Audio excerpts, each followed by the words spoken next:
लगी और इससे कुछ सीख मिली तो चैनल को सब्सक्राइब ज़रूर करें। आपका एक सब्सक्राइब हमें इसी तरह से नई नई कहानियाँ आपके लिए लाने के लिए प्रेरित करता है। नमस्कार दोस्तों, आज की कहानी किस्मत। एक गांव में रामू नाम का सीधा साधा गरीब किसान रहता था। उसका हर काम भगवान भरोसे चलता था। एक बार वह एक गाय बेचने के लिए हाट में जा रहा था। रास्ते में वह आराम करने के लिए एक पेड़ के नीचे रुका और गाय को पेड़ से बांधकर पेड़ के नीचे आराम करने के लिए लेट गया। तभी एक गिरगिट पर उसकी नज़र पड़ी। गिरगिट अपने स्वभाव के अनुसार अपनी मुंडी ऊंची नीची करने लगा। रामू ने समझा कि यह मेरे मन की बात को ताड़ गया है और यह गाय खरीदना चाहता है। यही सोचकर उसने गिरगिट से कहा, क्यों रे, क्या है? गिरगिट ने अपने स्वभाव अनुसार मुंडी फिर हिलाई। रामू ने अर्थ लगाया कि यह गाय लेने का इशारा कर रहा है। रामू बोला, गाय लेगा? 30 रुपए की है। गिरगिट ने फिर मुंडी हिलाई। रामू ने समझा यह हाँ कह रहा है। रामू ने सोचा कि हाट बाजार में कहाँ भटकता रहूँगा, गाय इसे ही बेच देता हूँ। रामू ने पूछा, आज रुपए देगा या कल? गिरगिट ने फिर मुंडी हिलाई। उसने जो समझा वह यह था, अच्छा कल देगा। चलो कोई बात नहीं भाई, कल दे देना। फिर वह गाय को वहीं छोड़कर घर की तरफ लौट आया। रामू घर आया तो उसकी पत्नी ने पूछा, क्या गाय बेच आए? कितने रुपए में बिकी? लाओ पैसे दे दो। इतने प्रश्नों के उत्तर में रामू ने कहा, एक गिरगिट को 30 रुपए में बेच दी है, पैसे कल देगा। उसकी पत्नी ने पूरी बात सुनी तो वह दंग रह गई। वह बोली, तुम पागल तो नहीं हो गए हो?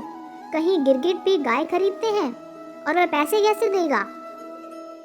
घर के दूसरे लोगों को जब मालूम पड़ा तो उन्होंने उसे खूब खरी खोटी सुनाई। फिर गांव में जिसे पता लगा वह सभी उसकी हंसी उड़ाने लगे। लेकिन रामू पर किसी भी बात का कुछ असर नहीं पड़ा। दूसरा दिन सूरज निकलते ही वह घर से निकल पड़ा। रामू ने जब उस पेड़ के पास जाकर देखा, उसे ना तो कोई गाय दिखाई दी और ना ही गिरगिट। उसने सोचा कि गिरगिट कहीं घूमने फिरने गया होगा, चलो आसपास घूम कर देखते हैं। थोड़ी देर बाद उसने देखा कि एक झाड़ी के नीचे बैठा गिरगिट अपनी मुंडी हिला रहा था। देखते ही रामू बोला, ला रे, मेरे पैसे दे। फिर रामू ने उसकी ओर हाथ बढ़ाया तो गिरगिट पीछे सरका। रामू जरा और आगे बढ़ा तो गिरगिट अपने बिल में घुस गया। रामू ने सोचा कि शायद वह अंदर रुपए लेने के लिए गया है। थोड़ी देर प्रतीक्षा की, फिर वह उठा और अपने पास पड़ी एक लकड़ी से बिल को यह कहकर कुरेदने लगा, चल भाई चल, बहुत देर हो गई है, मुझे पैसे दे दे जिससे मैं घर जाऊं। 2-4 बार कुरेदने से वहां उसे चांदी के सिक्के नजर आए। रामू ने समझा यह सिक्के गिरगिट ने भीतर से दिए हैं। उसने एक एक करके 30 सिक्के गिनकर निकाल लिए। तभी वहां एक मटकी दिखाई दी। उसमें और भी सिक्के थे, लेकिन उसने केवल 30 सिक्के ही निकाले और बोला, देख ले भाई, 30 रुपए लिए हैं। रामू ने फिर से मटकी को मिट्टी में छुपाकर अपने घर की राह पकड़ ली।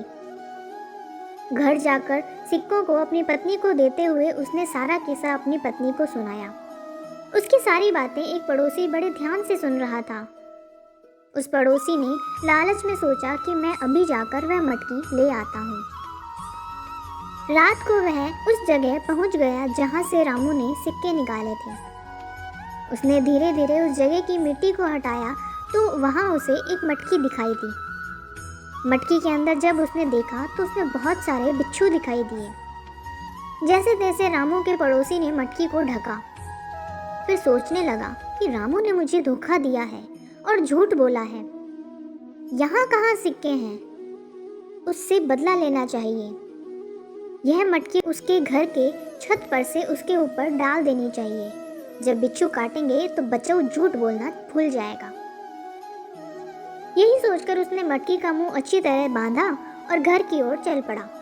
घर पहुंचने के बाद उसने रामू की छत की खपरेल को हटाकर मटकी का मुंह खोलकर बिच्छुओं को उड़ेल दिया। और फिर चुपचाप घर चला गया। इधर रामू के ऊपर चांदी के सिक्के टपाटप गिर रहे थे तो उसकी आंख खुल गई। उसने पत्नी को जगाया और बोला, देख भगवान, ऊपर वाला जब भी देता है तो छप्पर फाड़ के देता है। कहानी से सीख, भगवान उतना ही देता है जितना हमारी किस्मत में होता है, इसलिए लालच नहीं करना चाहिए और परिश्रम करते रहना चाहिए। फिर मिलेंगे दोस्तों एक नई कहानी के साथ। तब तक के लिए हंसते रहें, मुस्कुराते रहें, अपना ख्याल रखें और इसी तरह हमारे साथ जुड़े रहें। धन्यवाद।